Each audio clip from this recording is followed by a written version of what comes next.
All right, Heather. Yes. We really aren't doing any news today. We don't got much news today.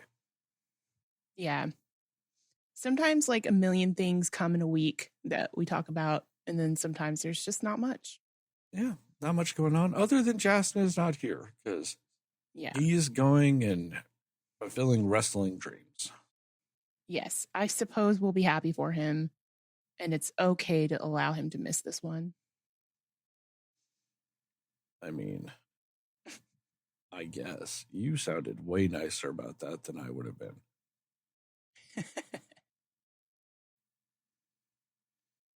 But yes, we are Justinless today. Don't really got news other than the news that we want him on the episode for. So we're kind of a little newsless today. That's going to go real quick. This whole episode's probably going to go real quick. Yeah, I would imagine so. Especially based on this fucking movie. Not going to lie, though, it did feel a little bit like two movies, but still. Hush, hush, hush. We're not there yet. Yes. We are not there yet.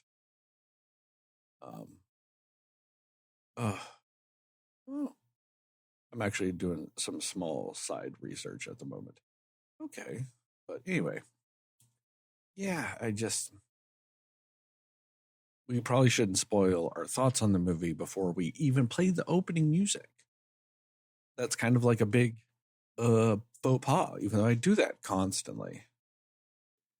Yes. But we want to move away from that, is what you're saying. I don't give a shit, really. Not for this movie, anyway. Not for any movie, really. No movie's going to make me give a shit like that. Like to the point to where I'm not me. Still got to be me. Yes, I agree. We got to have that Sterling style review regardless. And just like I got to be me, we just got to have our theme song.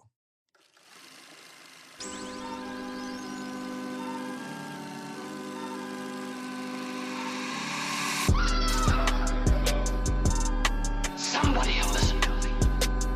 Nobody knows anything but you. All right. Are you ready? Yes. Come on. Cinema Slayers. Hey, Cinefans, and welcome back to another episode of the Cinema Slayers podcast. I'm Sterling, and as always, I'm joined by Heather.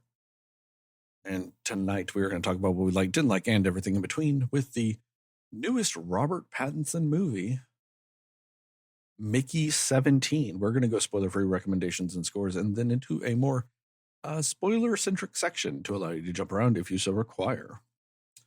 And with all that, who's our resident Robert Pattinson expert? I'm afraid it's me. I think it might be just slightly you. Yeah. How many Twilight movies have you seen? I mean, technically I've seen all of them. Okay. I was going to say, because I think you didn't mind them. It's not that I don't mind them. I don't think they deserve the sheer amount of utter unbridled hatred they get. When anything happens, everybody's like, oh, but still a better love story than Twilight. It's probably not. Yeah, I agree, though. I don't think it needs all the hate it gets.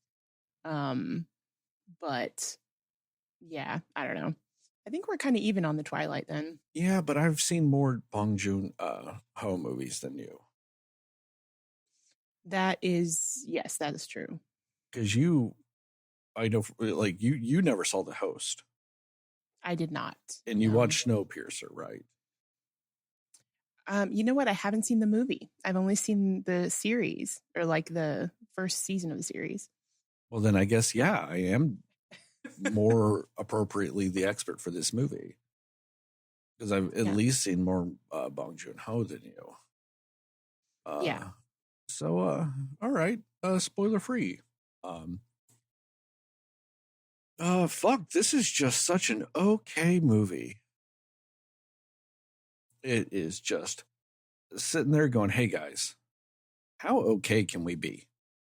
And let's just be that. We're not going to be any more okay. We're not going to be any less okay.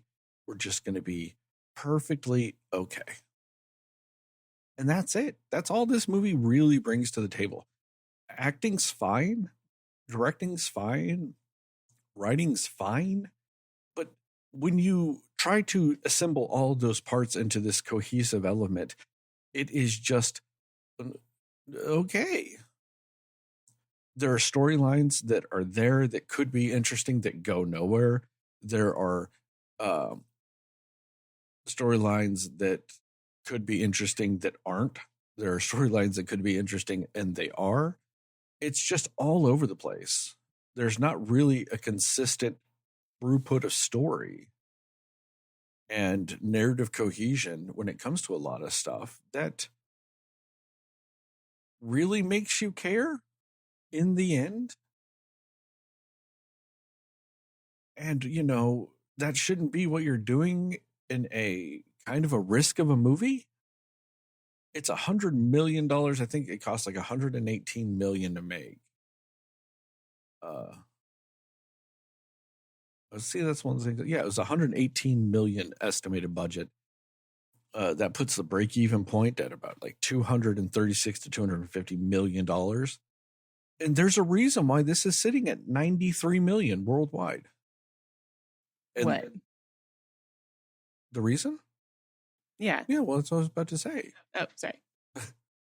The reason this is because unless you are a diehard weird sci-fi fan, I don't think you're going to like anything in this movie. And outside of maybe just being a fan of movies, you can get a lot, get some stuff out of this. But if you're just in general movie going John Q public, there's nothing in this movie to latch on to and to want to see. It's a little too weird at times. And not in that fun kind of weird, just in that it's weird. Yeah. I mean, and I get some of the social commentary they're trying to make with some of these characters and stuff like that. And those aspects are fine, I guess. But at the same time, some of it feels a little too forced. And so it really doesn't gel. It does kind of have what you alluded to earlier, a dual movie element to it. I think I'm a little bit more fine than you are with that based on you're like, yeah, 2 movies. And I'm just like, well, yeah, but it's fine. But still, even with me being fine with it, it still doesn't elevate this movie enough to any sort of semblance of, yeah, good. It's just okay. Or as they would say on the Little Rascals, okay. That's really about it. That's all this movie really offers in the end is some baked ideas, some raw, unbaked ideas, and some underbaked ideas, and some ideas are just overbaked. So you have this wide spectrum from raw to burnt and everywhere in between. And honestly, nobody wants that. Nobody wants to eat like a pastry that's raw on one side and burnt on the other. Because you're like, oh, maybe this half a centimeter in the middle is perfect. But you're still not going to be like, yep, good pastry. So would it be safe to say that they're trying to do too much in this? It's too much and too little. Like some parts are too much, some parts are too little. Like it's so weird what they chose to put in this movie from the book and what they didn't. And I haven't even read the book, but like you could tell just some of these things have to be huge plot points in the book and huge narrative plot points in the book. And they went, oh, we got to have it or everybody's going to hate that we don't have at least something with this. And then you're just like, but you barely had anything. I'll get more into the specifics later. But yeah, it's a mess, and not in a fun way. What about you? It's interesting because I feel like I think I may have enjoyed this a little bit more than you. Because while I do agree it's just a fine movie, I think it's maybe a notch a little bit better than just okay. It's decent, I guess I would say. Um, like I think that the cast is excellent, and I actually think that the acting was solid for what they were doing. There are some people who I did kind of expect to have more screen time that were in it. But everybody who was in it, they were really good, I would say. Robert Pattinson, I do think he's a great lead. In general, I think he's a good leading man, even in the Twilights, even though that is what it is. I think he was a good lead in this. And we kind of were talking before before this section. Like, I think he's really talented. I do think people still give him too much grief for Twilight, but I actually think he is a good actor. He's very solid in my opinion. And they have Naomi Ackie in this, who we recently saw in Blink Twice. And I think she was a standout performance in this. Honestly, I think she was a really good character, really good acting in it. She was fantastic. Yeah. And Stephen Yeun was really good. I mean, Toni Collette, honestly, she can kind of do no wrong in my eyes in a way. So, of course, I'm going to like her. And Mark Ruffalo was great. There's just no complaints for me necessarily about the performances we got. The storytelling, however, sort of what you kind of talked about a little bit, like that's a little different. I can honestly say I didn't know what this movie was fully going to be about, especially in the latter half of it, because as I said, it does feel a little bit like we get two separate stories in the length of this whole movie. So I think because of that, the pacing I don't think is super great.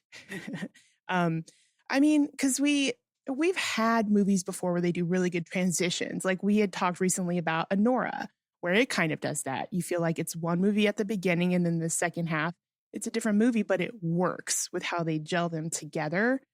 This one doesn't quite do that in the same way. But even with that, like, it's not that either story that we get is a bad story. It just felt weirdly spliced together. Moments of this were really good, but some were just kind of there. I think most of it was just kind of there.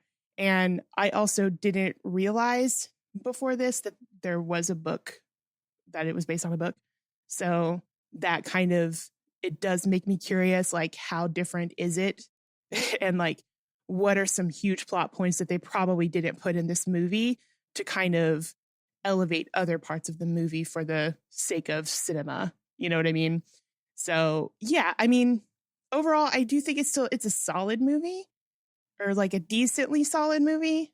I just kind of wish it had been told in a more narratively streamlined way, for I guess the lack of a better way to say that. But yeah, it's a decently solid movie, but it's not something that I'm just like, this was a super good movie.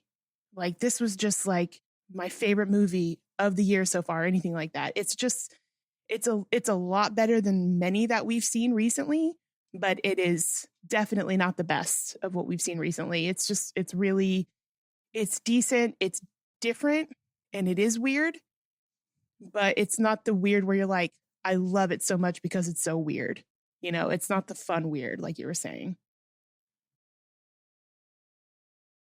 Yeah, I mean, I agree with you on the performances. They're all good, but the characters are, I think some of the characters and character choices that they choose to have these performances encapsulate, I think, is where it does run into problems with some of these instances. But the thing, recommendations and scores. That's what I was trying to remember. Yes. Recommendations and score.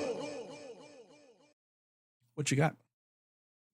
I mean, the thing with it, because of the nature of how we've talked about, they create the story in this film. it unfortunately does make it a slightly forgettable movie in a way. Like, I don't think it's one that people are going to be like, man, this is one of the most outstanding, memorable, unique things that I've ever seen, because they just don't tell the story in a way where, for me, I am fully enthralled and captivated in the entire thing. So it even if it isn't a bad movie, it is still slightly forgettable. After maybe like a week, you might forget, like, oh yeah, that was a movie that just came out, isn't it? Like, I feel like that's sort of going to be the norm for this movie, if that makes sense. So yeah, it's solid performances, not so great on the pacing or the storytelling dynamics of it, but again, not necessarily the worst thing. I mean, would I recommend it? I think if you're looking for something a little bit different and you're just curious, like, what did you say? People that are like super into sci-fi or, yeah, like they might enjoy this, but I feel like there's not a specific audience that I would be like, you are going to love this and you're going to be drawn to this. So I would say you don't necessarily need to see it in theaters. And it sounds like, unfortunately, not a lot of people are anyway. So you can wait until this one is available at home to watch it. Yeah, that's kind of the most of a recommendation I could really give for it. That being said, again, it's decently solid. I'm going to go with a score of 70 fights with yourself out of 100.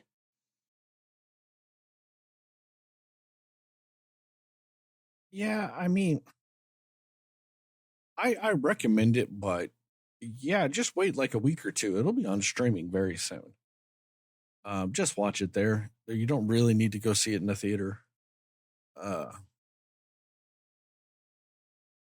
And just be warned. Like, if you're not at least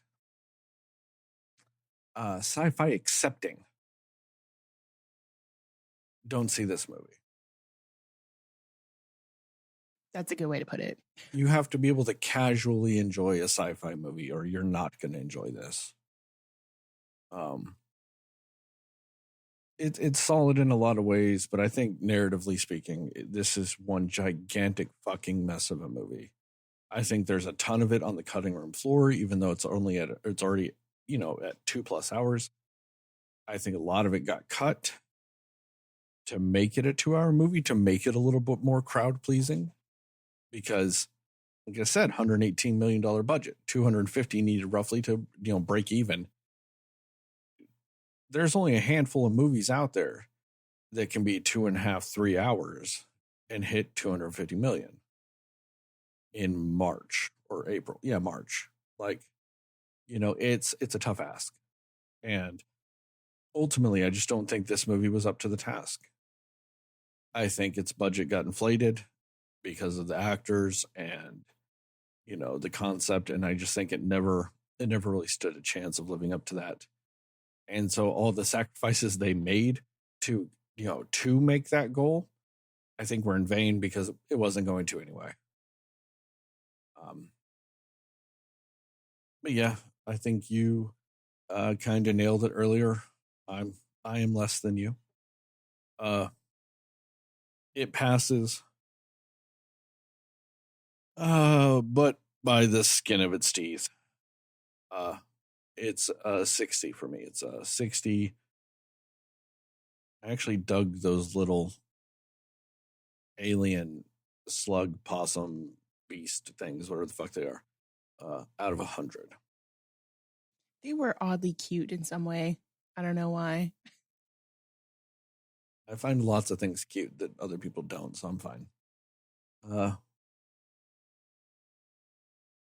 CineScore 65. Okay. Spoilers? Yeah, let's do it. Recommendations and score. Spoilers.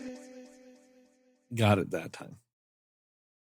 I mean, honestly, the problem with this movie is it has so many storylines that take up so much screen time that, like I said, I think a lot of this is on the cutting room floor, but you could have cut a little more and probably brought it down to an hour 40 and been a little bit better. Or just put the full versions of these stories in there and come in at 2.5, 2:45. Commit either way. Don't kind of half bake it and keep parts in cut parts. There's a big story arc in this movie about this one drug. It's this drug that's on the thing, and there's diluted and undiluted and all this stuff. And it's a big, big plot point in this movie. But it is also a pointless plot point in this movie because it really doesn't matter. There's like, oh, you're doing the drugs? And they're like, yeah, I did the drugs once. And then like, oh, do you want to do the drugs? No, I don't want to do the drugs right now. Oh, but you deal the drugs. But okay, that doesn't matter anymore. It's all over the place. The drug part of it does not fucking matter in the slightest, but it takes up so much screen time. And ultimately, with the end of this movie, it does not matter one bit. A single second of that drug storyline doesn't matter. It's also not necessary to get some things over. You could find some other plot point to get from one scene to the next. The drug scene is never necessary in any of this. Not to the degree of how much screen time they put in this. There's a big plot point that's like a love square. Like, yeah, that is 100% unnecessary because it matters for like 6 minutes in the middle of the movie. And then one of the characters just is gone for the rest of the movie until the very end. And then it matters. But it doesn't matter because she's not even a part of it anymore. Right. Yeah, I agree that. And I don't know, like, if that or the previous one you were talking about with the drug storyline, maybe that was it. Like, how big of storylines are those in the books? Like, especially for this love thing going on, like, you spend a whole maybe 5 minutes on it.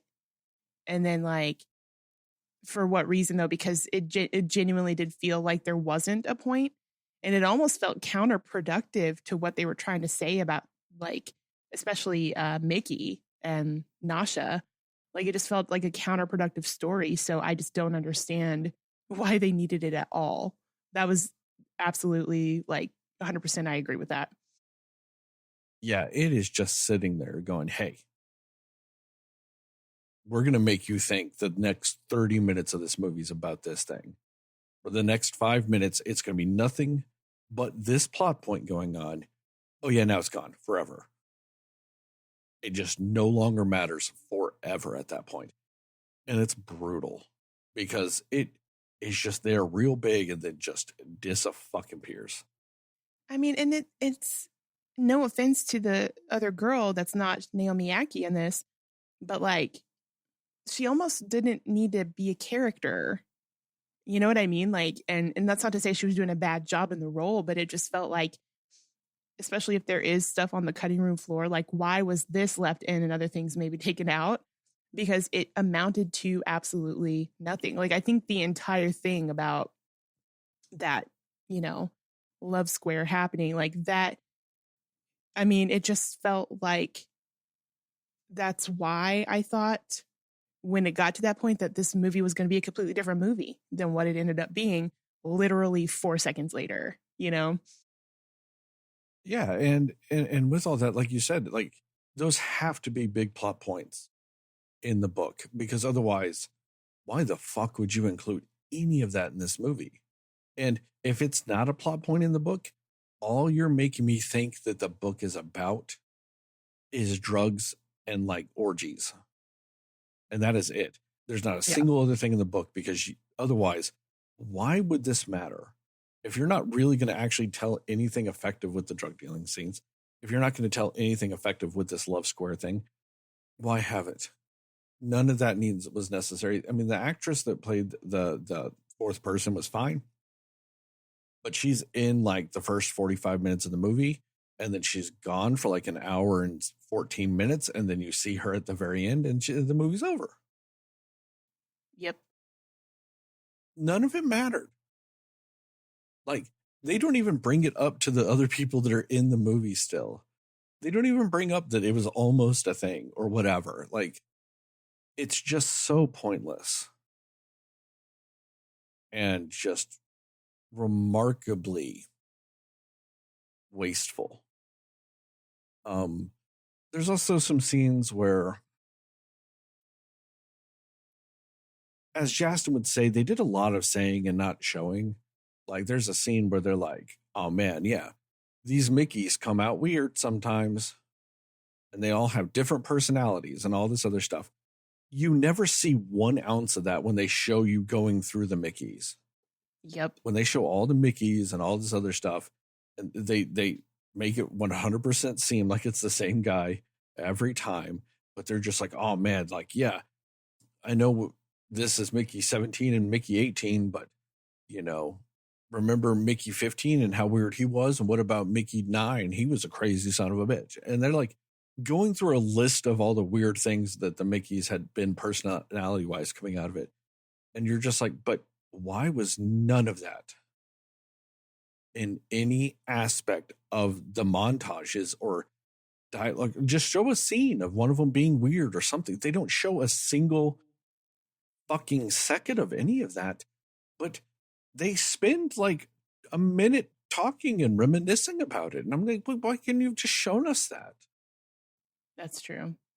Yeah, because like even just little tiny hints of difference every time we see one would be fine. It doesn't have to be huge personality differences, but just something subtle enough to where you're like, oh, okay, so it's still Mickey, but he's just a little bit different version of Mickey, or a different like a slightly different personality. Like, oh, he's introverted, but he's nice. And then the next one is like, oh, he's just a super extroverted Mickey. Like something where you see just a slight subtle difference, because it genuinely, especially with the whole storyline of like, they keep downloading his memories, right? So he remembers every single thing up until literally he dies, you know? And then, so it's almost like it is the same exact guy until we get to 18, right? Like, and so it's, unless they were going to make that a storyline about, this is interesting because you're not like any of the other Mickeys, that actually might have been a little bit more interesting to follow, of like, why are you so different than the other Mickeys before? You know, like I probably would have rather followed that storyline than the Love Square storyline on it. You know what I mean? Yeah. And I mean, if you're going to spend that amount of time talking about it, you're telling me you can't just like show it for a little bit? Yep. You know, and just to get past it, like, you're really telling me during the montage of Mickey's, you can't add an extra 1.5 minutes, 2 minutes, just kind of showing some of that stuff. So that way, when you bring it up later in the movie, it doesn't feel like you just wanted to go, oh shit, we need to explain this. Here's a line of dialogue that fixes it real quick. Yeah. It just felt like they were playing catch up with how they wanted to do it. Like, that they realized halfway through filming the movie that they're like, oh fuck, we don't explain why Mickey 18's different. Like it's an afterthought. Yeah. There's a whole thing with Toni Collette being obsessed with sauces. And that was a little weird to me because one of the things she did was not a sauce. When she was like, oh, let's cut the tails off and blend it and all this other stuff. And like, oh yeah, we can make all this sauce. I'm like, that's not a fucking sauce. That's just, you blended a fucking tail. Like, that's not sauce. You know? Yeah, that's true. It was just this weird thing that like, and I think it was just the terminology they used with it, that she's obsessed with sauces and, you know, all this other stuff. And she's like, oh yeah, we can make sauce from the tails. I was like, that's more like a meat smoothie than sauce. Plus, every good sauce uses typically the elements in which you cooked for, like a pan sauce or a fond sauce. Those are always considered the more like better sauces because you're making it with the fond in the pan that you cooked the thing you're doing it with. So the flavors pair better, you know? And this is just some shit. Like, so you just made a sauce and you're like, yeah, we're going to put it on everything. Well, it might not go with everything. Like, what if there's no food combination that actually goes with it? What if it might taste good by itself, but when you pair it with something, it tastes bad? Because that could happen. You could put the wrong sauce on a type of food and it tastes bad. Nacho cheese sauce is pretty delicious with certain things. But if you, I don't know, covered swordfish with it, it might taste bad. True. Yeah. You know, there's all kinds of things you can do here and there that drastically would change stuff. You know, and I don't like how she's just like, oh yeah, sauces. But she's just indiscriminate with it. That makes no sense to me. And I know that that's this weird nitpick, but they spend so much time in this movie dedicated to that plot point. So I don't really think I'm that out of pocket by being insanely bothered by it, because it's just so much of this movie for what feels like no reason at all. Yeah, I can see that, because it's like, I know they're trying to show Toni Collette and Mark Ruffalo's characters as just very like eccentric, rich, unbothered, detached from the world people.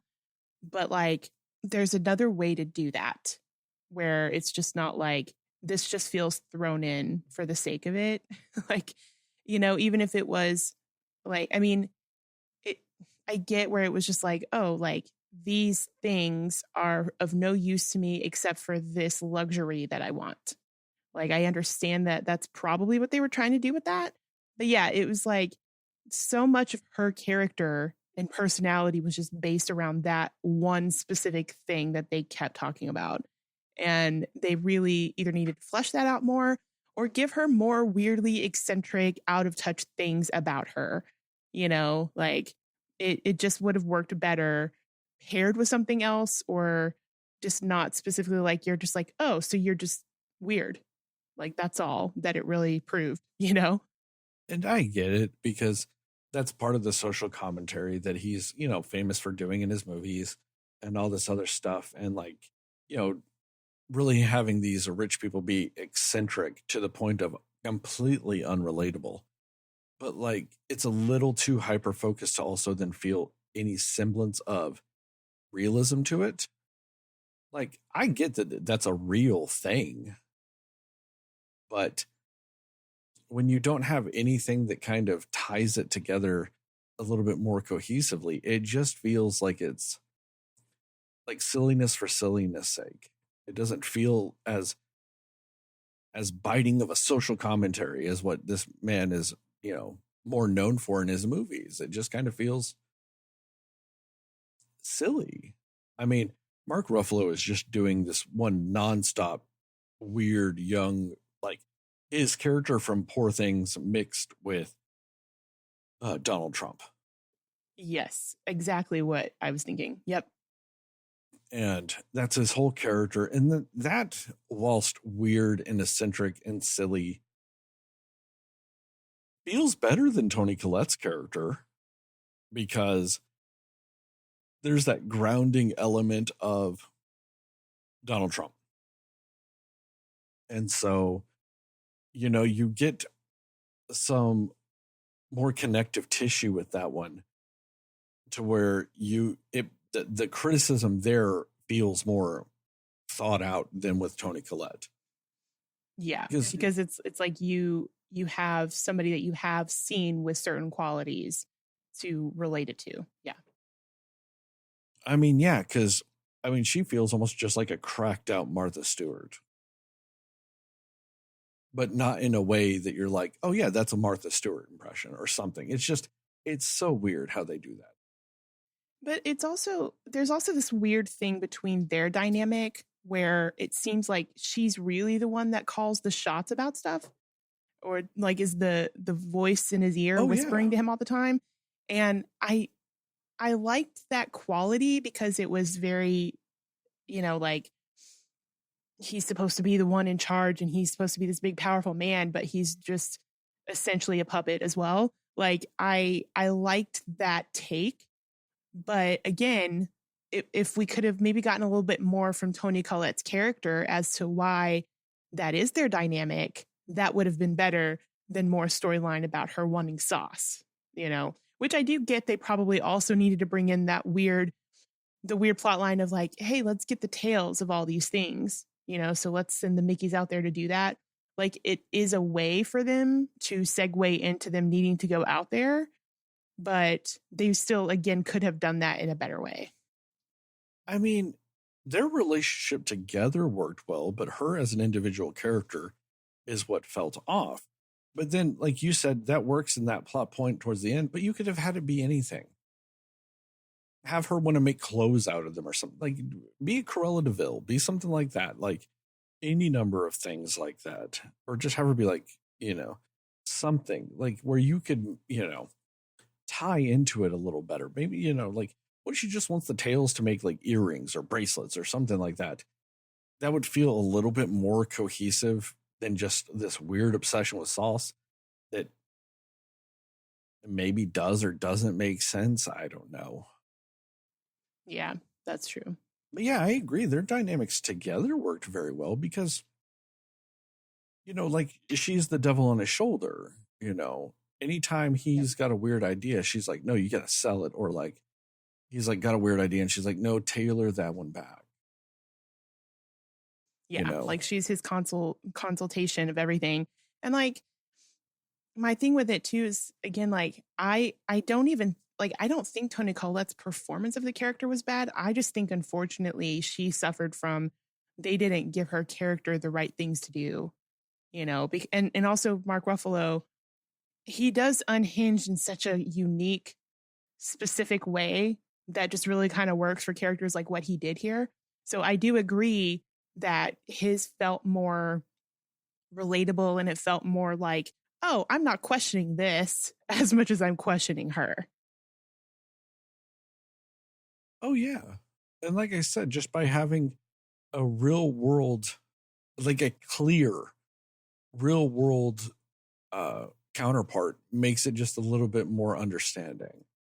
But I get what you were saying, because like when you were talking before about this being a tale of two movies, whatever, like it really is like the morality play of, the Mickeys and what that means as far as society goes and our morals and all this other stuff, and the exploitation of people that don't have any money and all this other stuff.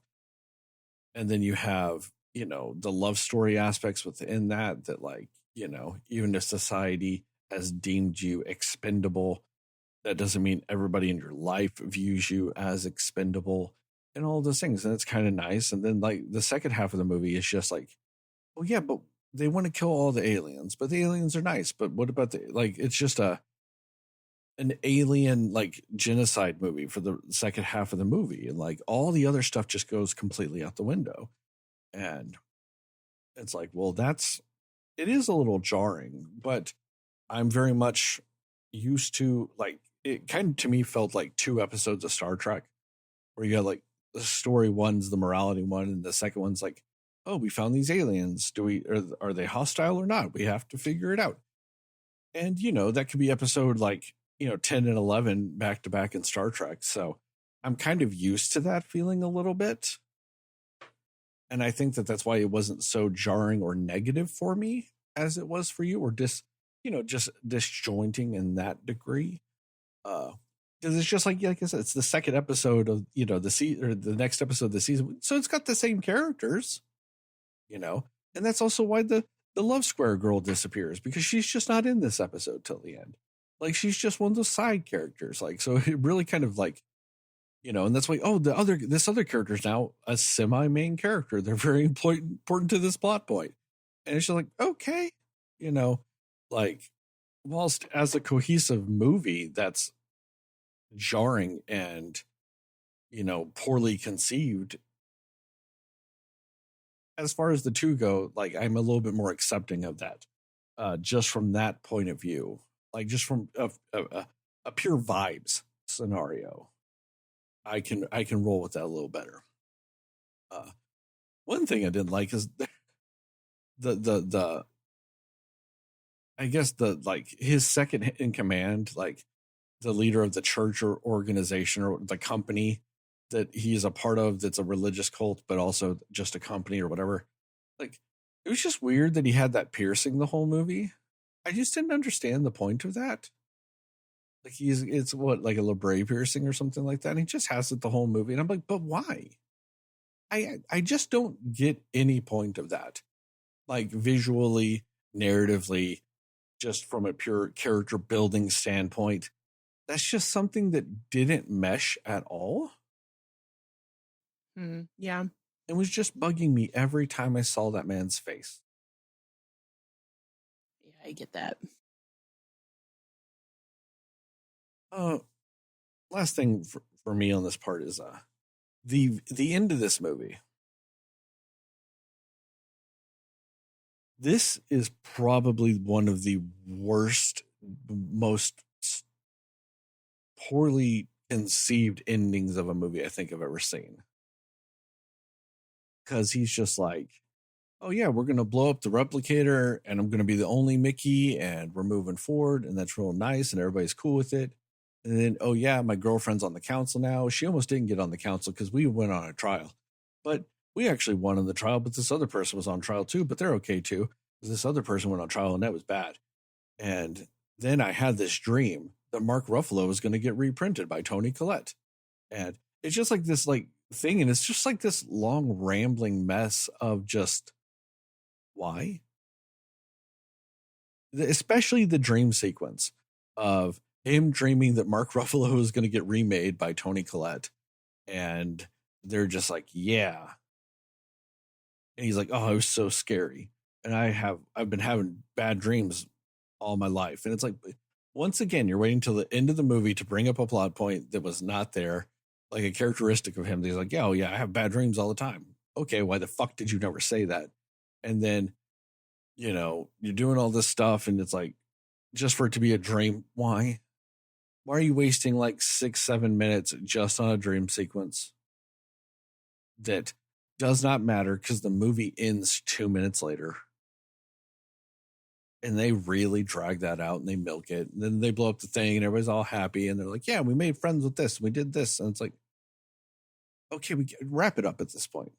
Like the last 10, 12 minutes of this movie really filled me with this feeling of just like, hey, wrap it up. Let's get there. Like we're at the finish line, quit dancing and cross the motherfucker. We don't just need to be sitting here, you know, spinning our wheels and doing backflips to cross the fucking finish line. End the race. It's done.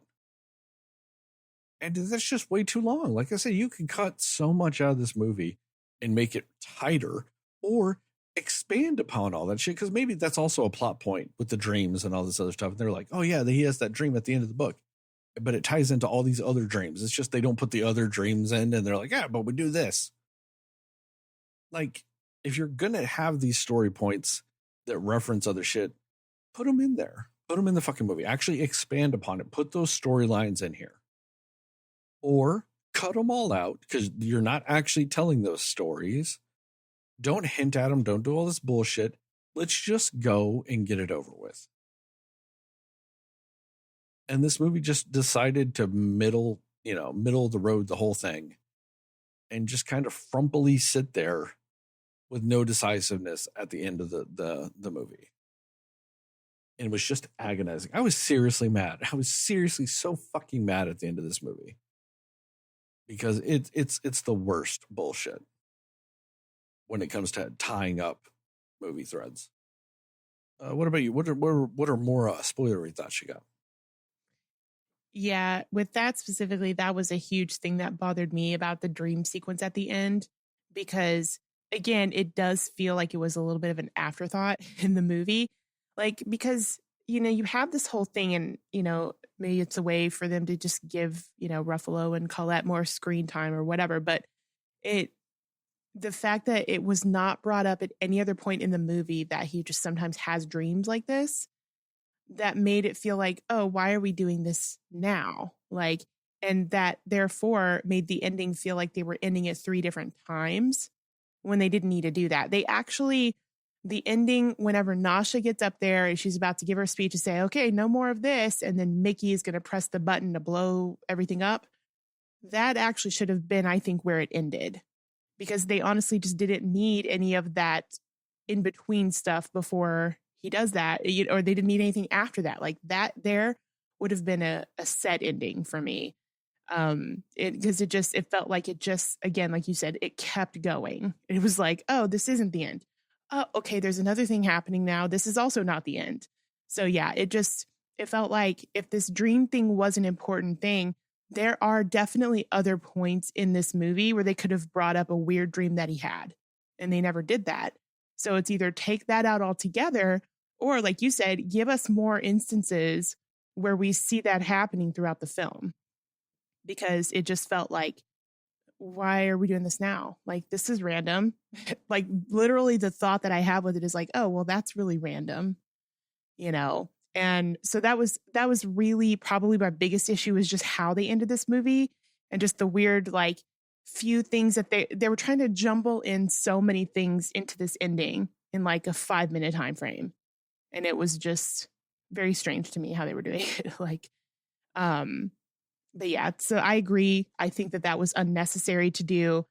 And yeah, they could have cut certain things out to either expand upon other things that felt more important, like the drug storyline, or like even Nasha and Mickey's love story a little bit, even, or something with the aliens, or anything. Oh, you just reminded me of something. What? When they're doing the montages of Mickey dying and all this other stuff, and then they wait till the end of the movie to go, oh yeah, by the way, she really does love him, and was like comforting him while he's dying and all this other stuff. Why the fuck are you just showing that at the beginning of the movie? Why is this whole movie, oh yeah, by the way, this other stuff happened too? Like, they just keep doing callbacks instead of just tell the story. Yeah, like, it's like they don't give you time to be like, oh, this is intriguing. Because it's like, oh yeah, sorry. It's almost like somebody who's telling a story and leaving out the details. So they're like, oh, by the way, before that happened, this actually happened too. Like, that's what it feels like. And that's exactly the next point I was going to bring up, is like, I didn't know how I was supposed to feel about Nasha at first, because they kind of make it seem like she not necessarily has ulterior motives, but it makes it feel like she's not very genuine in her relationship with him for a little bit of time. And then when they go to the whole thing of the relationship between like both of the Mickeys, because they don't both die, and the other girl, like, when it gets to that point and she's just like, oh, this is great, this is everything I've dreamed of, 2 of you, that's excellent. And like, almost making it feel like him specifically as a person wasn't important to her, and that it was more about like, oh, it's just cool because you're this what did they call him, like he was an expendable, I think. Expendable. Yeah. Like, it almost felt like, oh, cool. Like, I'm with the expendable. That's just cool to say. Like, that's kind of how they played her to be for a little bit, until we do get to certain points, either, well, not all the way at the end, but other points in the story where you kind of see that she actually does care about him. But it's solidified in that moment when they say, by the way, every time you died, Nasha was in here with you. Like, because she really did love you. And like, I think that's like a beautiful sentiment in this movie that they just don't show you until the very end. And it's kind of annoying, because I'm like, you made me feel like I don't know how I should feel about Nasha, when I really should have just been on her side this whole time. Oh yeah, especially because like all the scenes that they show her like being loving and supportive and genuinely caring about him, it's just like all the other scenes they showed you earlier, with another 5 to 10 seconds tacked on. Yeah. So it's just one of those things. It's like this movie just constantly wants to ignore plot points just to then like later be like, oh yeah, but they were always a thing. And just tell the story. Like, like, just show us that from the beginning. It's fine. It's fine to think that your main character and his main love interest actually like each other the whole movie. That's fine. That's not going to detract from the movie. Like, that's legitimately not even going to detract from this plot point or the plot of the movie, where it's like, oh, there's another Mickey and what does it mean and all this other stuff. Like, no, it doesn't actually detract from that. You can still have those, those scenes and the scenes you have later in the movie, and they actually would still work together if you as the moviegoer knows the whole time.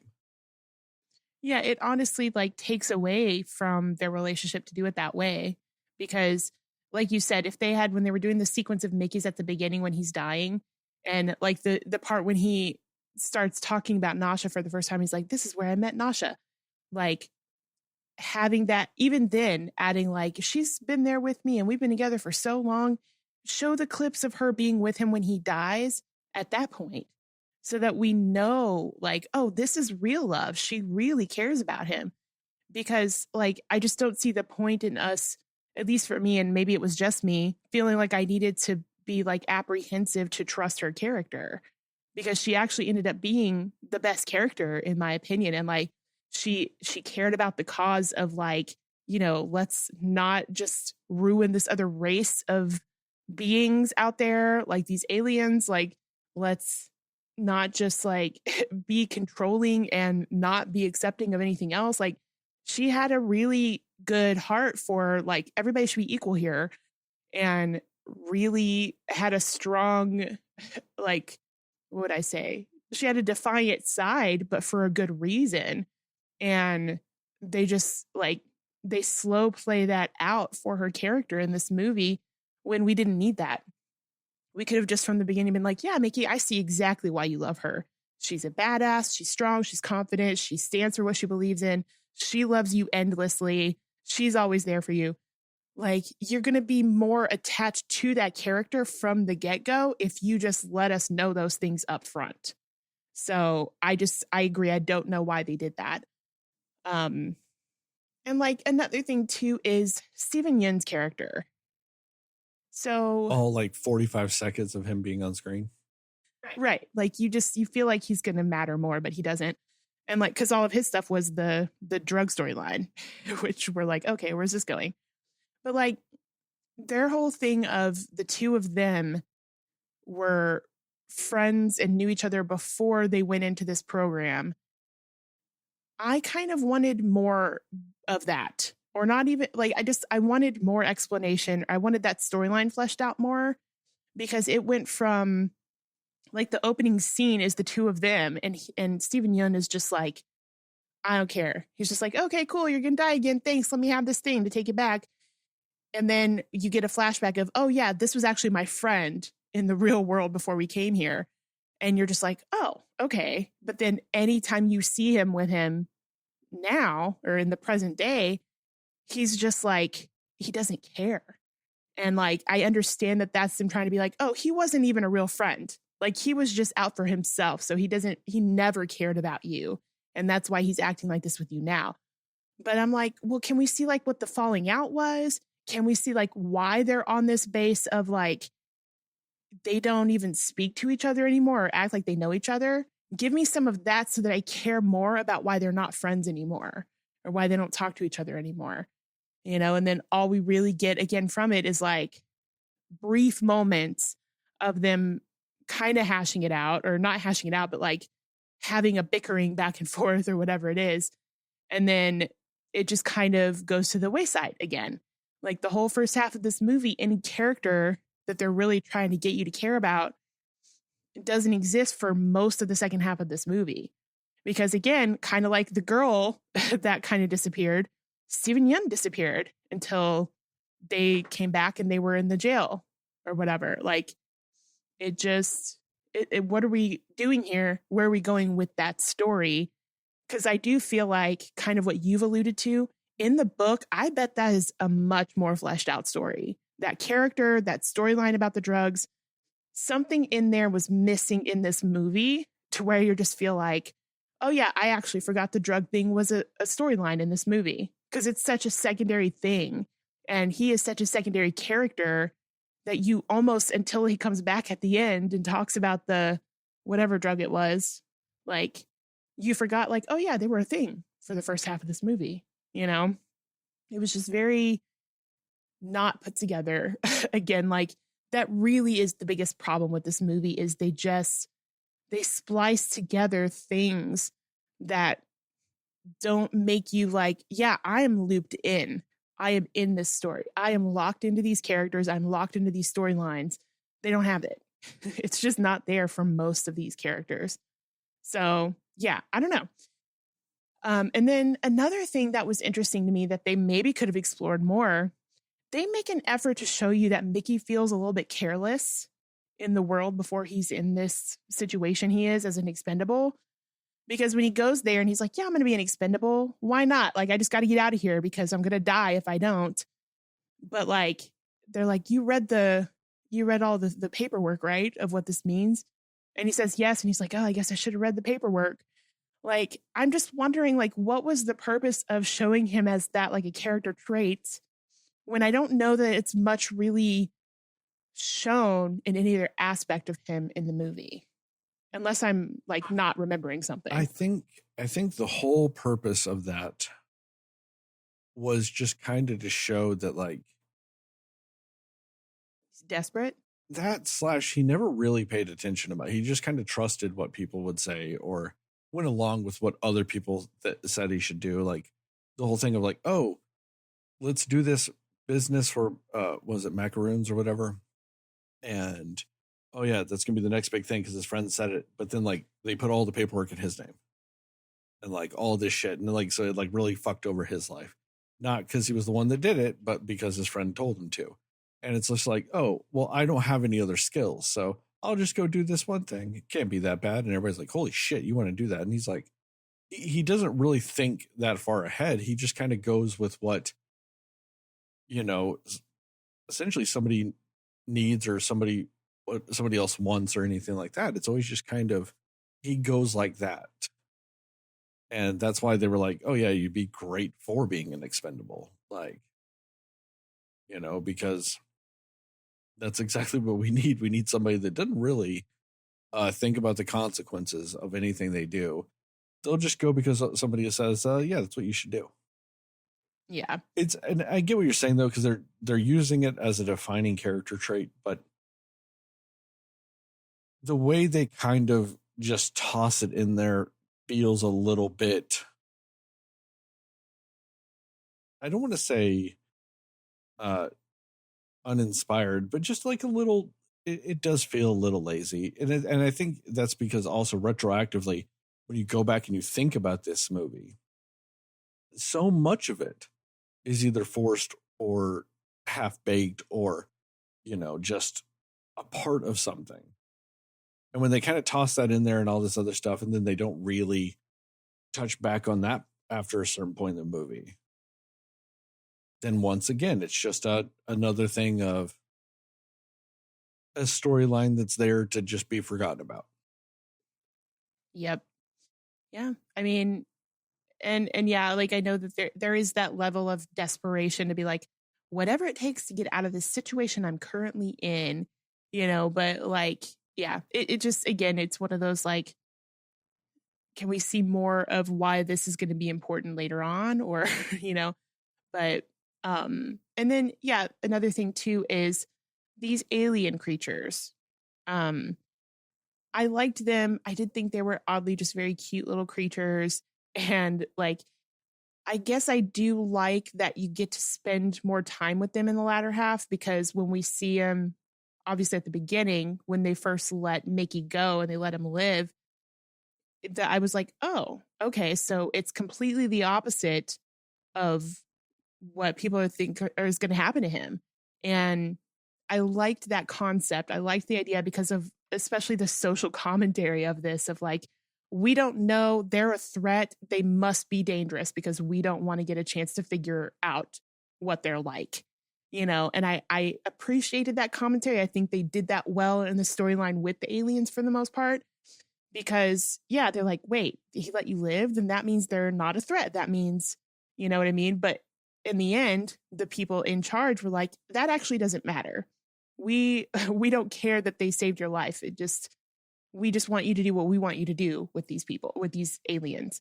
Like, and I think that was probably a stronger part of the film, is how they sort of did that and had the interaction with the alien creatures.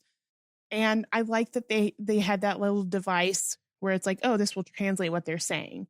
I thought that was cool too. And then again, I don't know that it was necessary, but I guess it kind of was a good wrap up point that at the end, it's kind of like they're trying to work together and live together in harmony.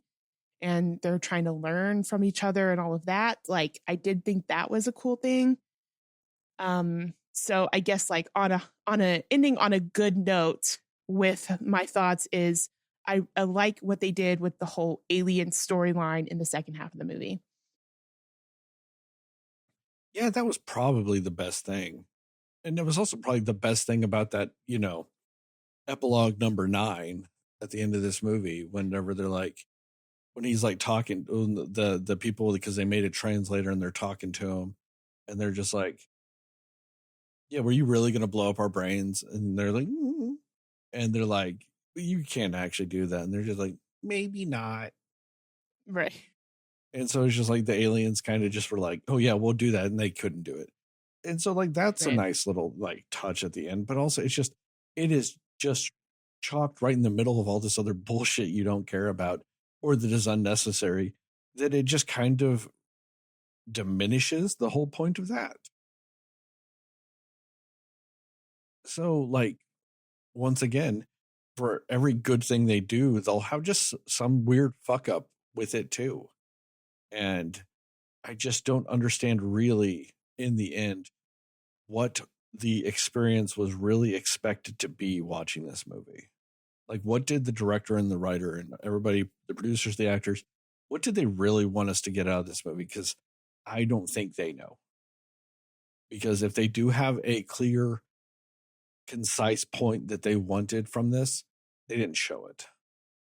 It's not fully in the movie. It might partially be in the movie. You can be like, oh, it's that, but there's no full point of anything in whatever they put on the screen. Yeah, I agree with that. It just, yeah, it's not a fully realized film in a lot of ways, but there's so many pieces of it that are interesting and good that you feel like I wanted more from this. Like, I could see this could have been a fantastic film if the story had been told in a different way.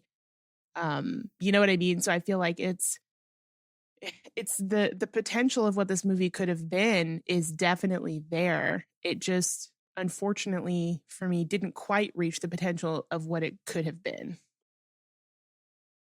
Oh, I'm there. I was fairly excited to see this movie, and I was fairly disappointed when I walked out of it. Yeah.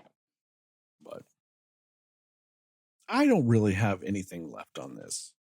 Do you? Yeah, for a movie that told two different stories, they were pretty basic and kind of see-through as far as like how to feel about him. Like it's not one of those movies that leaves you like I need to think about this movie, even though there was so much that happened and so much that went on, and there was a huge social commentary piece on it. The way they told this story, unfortunately, you're just like, cool. It didn't leave me being like, I need to think more about life. I need to think more about anything, how I treat people or how I present myself to the world or whatever it is. It didn't leave me thinking any of those things. So yeah, I get it. I'm just kind of like, I don't really know what else there is to say about this particular film. No, I agree. Yeah, I guess we'll end it on record. That, oh God, no. There's one episode very early on. I think there was like 40 minutes. That's probably true. Yeah. On that note, thank you guys for listening to this episode of the Cinema Slayers podcast. Check us out on the internet at www.cinemaslayers.com. We're Cinema Slayers podcast on Facebook. We're cinema_slayers on Instagram, Letterboxd, and Threads. We are at Cinema Slayer Pod on TikTok and YouTube. Give us a 5-star rating and review. We'd really appreciate it. Really help us out. Tell your family, tell your friends, tell your friends' family, tell your family's friends. And most of all, tell those dear sweet mothers, because dear sweet mothers love.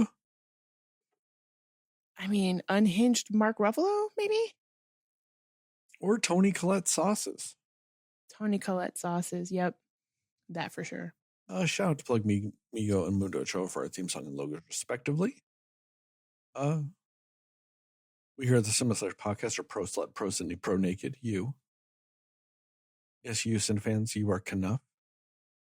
Justice for Chris, justice for Todd, justice for all those wonderful stunt people, animators, and caterers out there that make all our movie watching desires possible.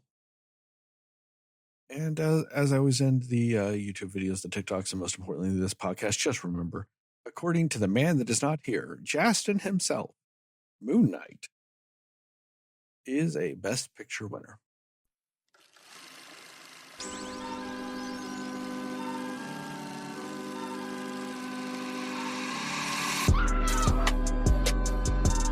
I do like that you said he was like Mark Ruffalo was like a version of his Poor Things character. Because there was a moment in the movie where I was like, this is exactly how that guy in that movie would have sounded. He was doing a Trump impression with his Poor Things voice. Yes. Like, this is the biggest man child, but like, yeah. But it was Trump. Like, it was Trump just using the voice and the mannerisms of the guy from Poor Things. Yep. It would have been funny if he had done the same thing, but as like characterized as Bruce Banner. Just bring in every character you've done before. Pretty much. Anyway. Next episode, Justin should be back, kids. And you'll get to hear us argue about something. Always fun. That man says a lot of weird things. I think a lot of people view me as the unreasonable one. No. That's Justin. Notice how no Justin, it's clear, it's concise, less tangents. We just get this done. We just get to a pure review of the movie. We add Justin and it's chaos. We love the chaos, but yeah, it's chaos. It is just an unhinged, just fuckfest of a situation when Justin's on. Because even when it's just you two or just me and him, they still go for like 2.5 hours. And that's Justin. I want everybody to know this. The reason why these episodes go long, the reason why like the last 9 have been like 3 hours is Justin. Are we saying he's the common denominator? Yes. We're even padding this out and joking around, and we're still coming in at a crisp under an hour and 10 minutes. Yeah. Because Justin is the nonsense. I might say the most fucked up shit on this podcast. He's the reason I say it. Anyway. Yeah, that's all I got. You good? I'm good. All right. Later.